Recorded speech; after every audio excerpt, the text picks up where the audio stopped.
So shockwaves were sent through the NBA world last week when Damian Lillard finally found a new home after months of speculation whether he'd be a member of the Miami Heat. Various teams were thrown into the mix.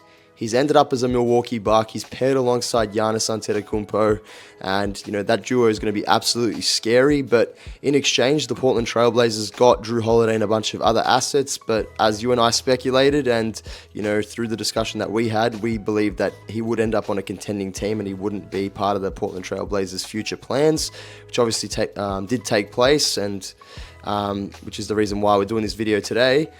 So now he's a member officially of the Boston Celtics, and if they weren't already championship contenders, this trade in itself has now, in my opinion, pushed them right up there for favoritism. And throwing a team like the Milwaukee Bucks and even the Miami Heat, and you've got a battle on your hands for who the Eastern Conference's hottest team is.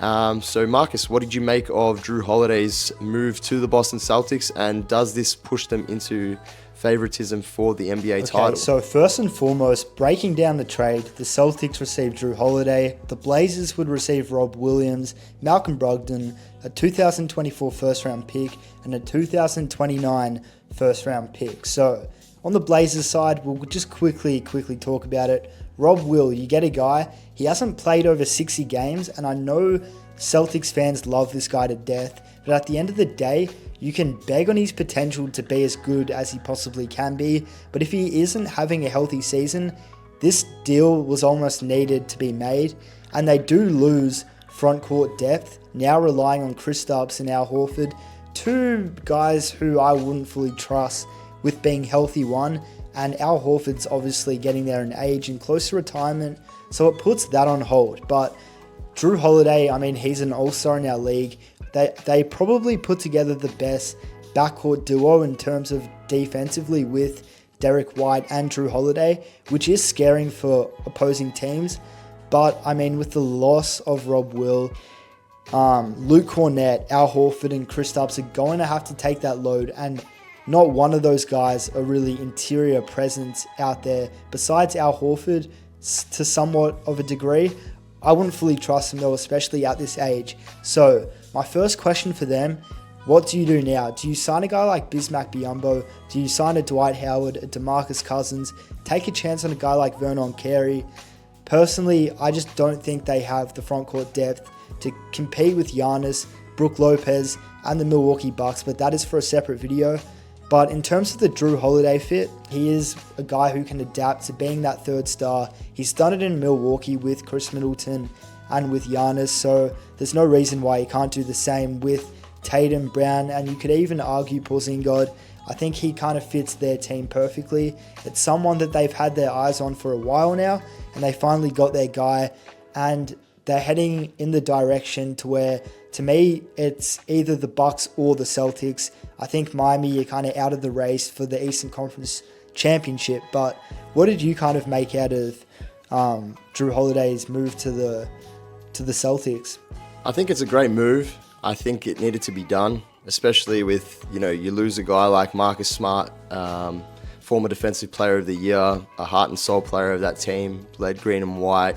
It was definitely that anchor for their defense, despite the fact he did play on the perimeter. I think, you get a guy who's super selfless in Jrue Holiday, but I think regardless of the fact that he's arguably, not only the best perimeter defender in the NBA, but one of the best defenders regardless of position, it's what he can bring offensively. I think that is very underrated in his game. He's dropped a 50-point game. He can average in the 20s if he wants to, in terms of points per game. But I think being that as selfless as he is, and he can play, whatever role is required of him, and I think because he had a guy like Giannis on his team, where Giannis was such a dominant offensive player, averaged 30 points a game, and was one of the premier players, and still is one of the premier players in this league. You didn't need Jrue Holiday to score the ball as required by some other teams if he was like a first or second option. So the fact that he came in and he just played his role and did what was needed for the Bucks team, that's the reason why they got that championship in 2021, because everyone was willing to play their role, and Jrue Holiday was a big part in that. And I think if he brings that attitude and brings that ability to play on both sides of the ball, and like I said, he's arguably the best two-way player in the league, then the Celtics have a really big weapon on their hands. You add that, as long as Derek White can carry the load defensively to make up for that loss of a guy like Marcus Smart, and then even Malcolm Brogdon, obviously reigning sixth man of the year, depending on what role Jrue Holiday will be asked to play, whether he plays a bit with the second unit or whether he's with that starting five of Jaylen Brown himself, Tatum, Porzingis, and Derek White, then regardless of what kind of role he's played, I think he can fit in, and he's very versatile in that sense. So I think the loss of Malcolm Brogdon is obviously going to be a big one as well, because he was such an important part of that second unit. It helped basically be the guy that could just come out there and play exactly the right way, and they didn't really lose much when those starters went off with him at the helm. But I think, like I said, you had a guy like Jrue Holiday,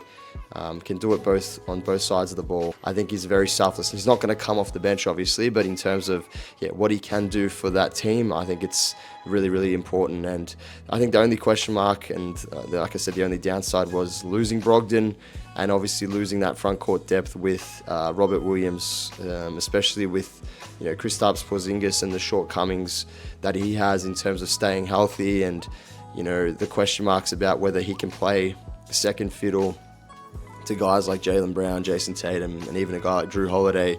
Is he going to be willing to be selfless in that regard and actually take a lesser role offensively? That's going to be an interesting one, but I think, that's the only question marks I have with them. But in terms of, I guess the guys that could, come in and carry the load from that second unit perspective, you've got a guy like Peyton Pritchard who could step up this year, and even guys like Sam Hauser, and I'm looking here as well. You got Jordan Walsh who could possibly come in and play some front court minutes if required. But all in all, I think the trade was, like I said, a necessary one, and if it wasn't going to be the Celtics, it would have been the Sixers again, or it would have been, possibly, the Miami Heat might have looked at it as well, or, you could have ended up on the Clippers. So I think the Celtics definitely did the right thing and got the player that they wanted, and again, it probably makes up for that loss of Marcus Smart in a really big way. So anytime you add a guy like Jrue, who's like a 50, 40, 80 player, not 90, but 80 from the free throw line,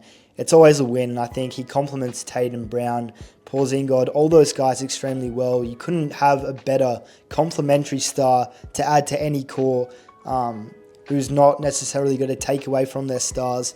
I think, once again, pushes them more towards championship succession. But with getting a guy like Jrue Holiday, obviously, your depth is going to have to be depleted.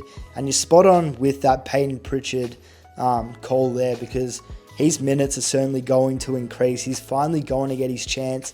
And I don't think he's going to be requesting a trade out of Boston anytime soon. But I think that's that. Like they got better, but obviously their depth chart is depleted. But with that being said, plenty of guys out there on the open market who that they can look at for a vet minimum deal. Like there's so many guys. I mean, Diallo, Warren, Biyombo, IT, Boogie, Dwight. There's a lot of names there. So let's see what the Boston Celtics cook up before training camp and before the season starts. Yeah, these trades have definitely made things a lot more interesting now. And not that the season wasn't going to be interesting without these trades, but obviously you throw in these curveballs and, these added additions to all these contenders. And it's just, like I said, makes things a whole lot more interesting. And you saw what Joel Embiid tweeted about all of it and what he made of all these moves. And, if that's not a sign that, the Sixers need to do something, or else, who knows, we might see Joel Embiid on his way out Joel to the joining Celtics. James Harden, who didn't even show up for media day or hasn't reported for training camp. So, it's going to be very, very interesting. Yeah, 100%. No, definitely. Joel is certainly one to watch out for the future, especially just because of how, Philadelphia, I don't know what's going on there, but it'll be interesting nevertheless to see if any moves are made with Harden before the season, I guess, kicks off. Yeah, I think we wrapped up everything we kind of need to speak about in this scenario. with the Boston Celtics with the fit of Jrue Holiday. Comment down below what you guys think about this situation. Did the Celtics get better or did they get worse losing a guy like Rob Will, Malcolm Brogdon and those picks despite them having plenty of assets because of that Marcus Smart trade? But nevertheless, it's been Marks from the Bench Mob. It's been Danko from the Bench Mob. If you haven't already done so, make sure to hit subscribe. We're nearly at 1,000 subs and we've got a giveaway to complete once we do hit 1,000 subs, so be in it to win it, guys. Details of the giveaway will be on the screen shortly after this, but yeah, for now that's all we have time for, so peace out and we'll see you guys on the next video. Let's go. Hello, yes, you at home. This is Commissioner of the NBA speaking to you, Adam Silver. Here's a message in courtesy of Bench Mob in collaboration with the NBA Store. When Bench Mob hits 1,000 subscribers, they'll be giving away a free NBA jersey to a lucky subscriber, so just do all the things listed on the screen. Goddamn.